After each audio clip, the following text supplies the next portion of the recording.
ভাগিনসকলে কিবা এটা বিচাৰিলে মামাই বাৰু কেনেকৈ নিদিয়াকৈ থাকে। মেট্ৰিক পৰীক্ষাত এটা ভাল খবৰ আহিছে যে যিসকল শিক্ষাৰ্থীয়ে কৈছিল যে সমাজ অধ্যয়নৰ পৰীক্ষা এবাৰ যথেষ্ট টাফ হৈছিল, পেপাৰখন যথেষ্ট টান আহিছিল, তাৰ পাছতে ঘোষণা কৰিলে অসমৰ মুখ্যমন্ত্ৰীগৰাকীয়ে এটা ভাল খবৰ যে তোমালোকৰ যদি পৰীক্ষা টাফ আছিল তেনেহ'লে কোনো চিন্তা নাই, তোমালোকে পাছ কৰিবা, তাৰ বাবে দিয়া হ'ব অতিৰিক্ত নম্বৰ।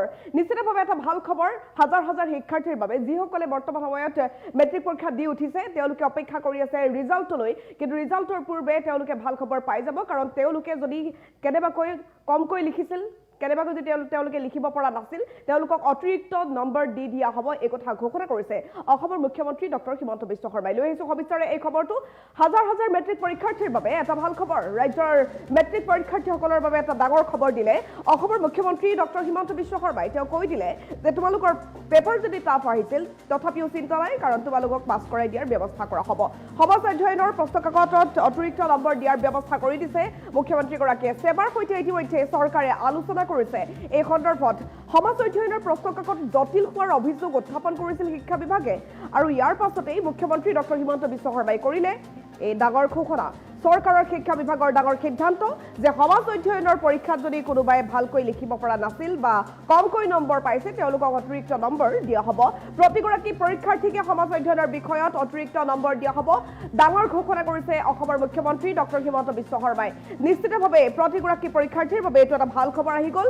মেট্ৰিক পৰীক্ষাৰ্থীৰ যিসকল আছে সকলোৰে বাবে এইটো ভাল খবৰ যে সমাজ অধ্যয়নৰ পৰীক্ষাত তেওঁলোকে যথেষ্ট অতিৰিক্ত নম্বৰ লাভ কৰিব। যিসকলে পৰীক্ষাত ভালদৰে লিখিব পৰা নাছিল বা তেওঁলোকে পেপাৰখন টাফ আহিছিল বুলি উল্লেখ কৰিছে, তেওঁলোকক অতিৰিক্ত নম্বৰ দিয়াৰ ব্যৱস্থা কৰা হ'ব। ইতিমধ্যে চৰকাৰে আলোচনা কৰিছে শিক্ষা বিভাগৰ সৈতে, সেৱাৰ সৈতে ইতিমধ্যে আলোচনা কৰা হৈছে বুলি জানিব পৰা গৈছে। সমাজ অধ্যয়নৰ প্ৰশ্ন কাকত জটিল হোৱাৰ অভিযোগ উত্থাপন কৰা হৈছিল, আৰু ইয়াৰ পাছতেই মুখ্যমন্ত্ৰী ডক্টৰ হিমন্ত বিশ্ব শৰ্মাই কৰিছে ডাঙৰ ঘোষণা যে সমাজ অধ্যয়নৰ পৰীক্ষাত অতিৰিক্ত নম্বৰ দি দিয়া হ'ব। চৰকাৰৰ শিক্ষা বিভাগৰ ডাঙৰ সিদ্ধান্ত, আৰু ইয়াৰ পাছতেই মুখ্যমন্ত্ৰীগৰাকীৰ ডাঙৰ ঘোষণা। প্ৰতিগৰাকী পৰীক্ষাৰ্থীকে সমাজ অধ্যয়ন বিষয়ত দিয়া হ'ব অতিৰিক্ত নম্বৰ। মুখ্যমন্ত্ৰী ডক্টৰ হিমন্ত বিশ্ব শৰ্মাই এই সন্দৰ্ভত ডাঙৰ ঘোষণা কৰিছে।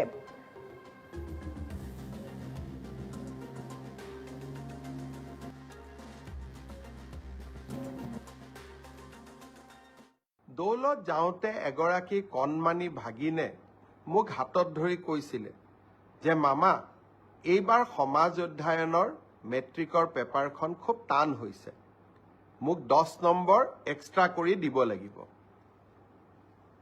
নগাঁৱলৈকে যাওঁতে 16 তাৰিখে নগাঁৱত গৈছিলোঁ, তাতো এগৰাকী ভাগিনে এনেকেই কথা ক'লে, আৰু বৰদোৱাতো আন এগৰাকী ভাগিনে একেই কথা ক'লে যে সমাজ অধ্যয়নৰ পেপাৰখন এইবাৰ মেট্ৰিকত খুব টান হৈছিলে। মই প্ৰত্যেকটো কথাই চিৰিয়াছলি লওঁ। গুৱাহাটীত আহি সেৱাৰ চেয়াৰমেনক মই সুধিলোঁ যে সমাজ অধ্যয়নৰ পেপাৰখন সঁচাই টান হৈছিল নেকি। সেৱাৰ অধ্যক্ষ ডাঙৰীয়াই মোক ক'লে যে প্ৰশ্নখনৰ পেটাৰ্ণ বদলিছে। যোৱা বছৰো প্ৰশ্নখনৰ পেটাৰ্ণ বদলোৱা হৈছিল, আৰু এইবাৰো পেটাৰ্ণটো বদলোৱা হৈছে যাতে ছাত্ৰ ছাত্ৰীসকলৰ জেনেৰেল নলেজৰ পৰীক্ষা সেৱাই ল'ব পাৰে। ব্যৱস্থাটো আদৰণীয়, কিন্তু যদি মোৰ ভাগিনবিলাকে আকৌ মেট্ৰিকত ফেইল কৰি যায় তেতিয়াহ'লে কেনেকৈ হ'ব? সেইটোতো হ'ব নোৱাৰে।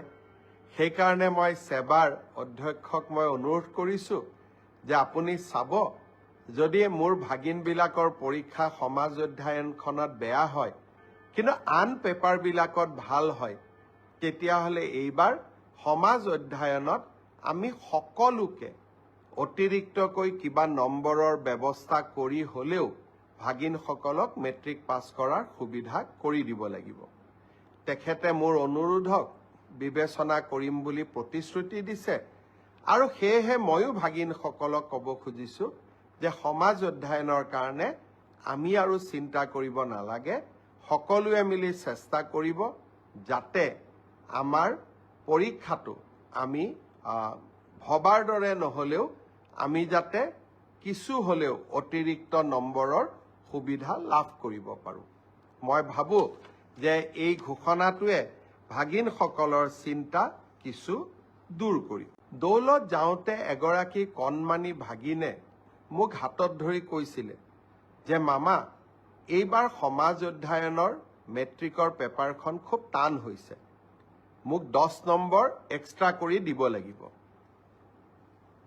নগাঁৱলৈকে যাওঁতে 16 তাৰিখে নগাঁৱত গৈছিলোঁ, তাতো এগৰাকী ভাগিনে এনেকেই কথা ক'লে, আৰু বৰদোৱাতো আন এগৰাকী ভাগিনে একেই কথা ক'লে যে সমাজ অধ্যয়নৰ পেপাৰখন এইবাৰ মেট্ৰিকত খুব টান হৈছিলে।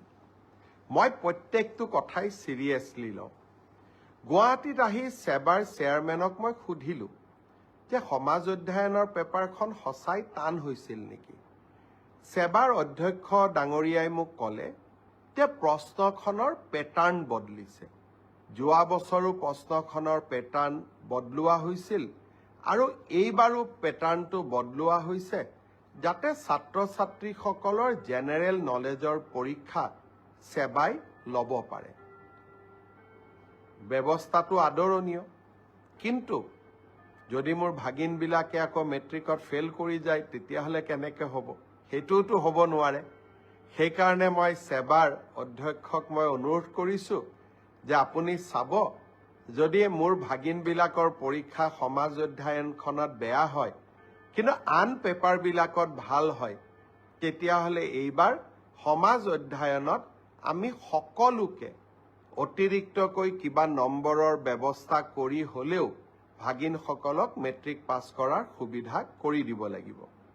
তেখেতে মোৰ অনুৰোধক বিবেচনা কৰিম বুলি প্ৰতিশ্ৰুতি দিছে, আৰু সেয়েহে ময়ো ভাগিনসকলক ক'ব খুজিছোঁ যে সমাজ অধ্যয়নৰ কাৰণে আমি আৰু চিন্তা কৰিব নালাগে। সকলোৱে মিলি চেষ্টা কৰিব যাতে আমাৰ পৰীক্ষাটো আমি ভবাৰ দৰে নহ'লেও আমি যাতে কিছু হ'লেও অতিৰিক্ত নম্বৰৰ সুবিধা লাভ কৰিব পাৰোঁ। মই ভাবোঁ যে এই ঘোষণাটোৱে ভাগিনসকলৰ চিন্তা কিছু দূৰ কৰিব।